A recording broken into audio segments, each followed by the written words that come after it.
I'm asking, should civil servants interfere with government policy?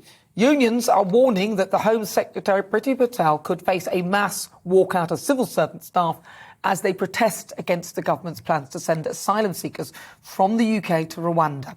The Home Secretary had to issue a ministerial direction. That's a formal instruction from ministers to proceed with a spending proposal, despite objection from a permanent secretary, for civil servants to sign off on the Rwanda asylum plan.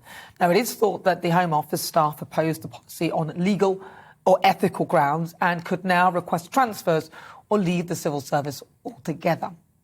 So I'm asking, should civil servants interfere with government policy? Well, I'm joined now by Dave Penman. He's the General Secretary of the FDA Union. That stands for the First Division of Civil Servants. Is that the right Dave?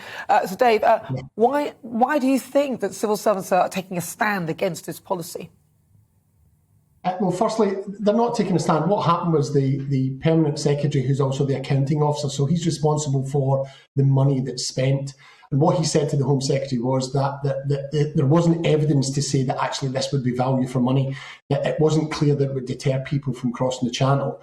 And therefore, when there is that doubt about it, he asks for this ministerial direction and says, I'm not convinced that the numbers add up, but if you want me to go ahead with it, I will, but you just need to take responsibility for that and take accountability for it. And that's what happened. So it wasn't about opposing the policy on that. Clearly, there are wider concerns. Just like in the country, this is quite a divisive policy. It will be divisive amongst civil servants as well. But civil servants also know that their job is to deliver the policy of the government of the day. So they either choose to do that or they have to leave because that's the nature of their job. They really don't get a choice to say no.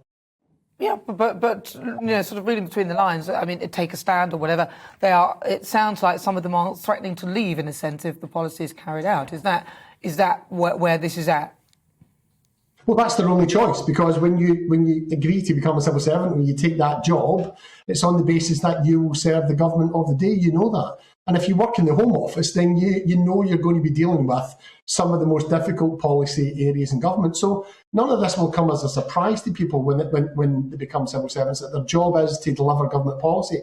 But if someone feels that actually they can't do that, and there's an area of policy like this, which is quite a divisive one, as you can tell from the debate about it, then their only choice is to leave, because other than that, as a civil servant, they've got to implement it. So I think for some people, they may feel this is a step too far and that they can't support it and they don't want to do it. They may move elsewhere within the Home Office, another government department, or leave altogether.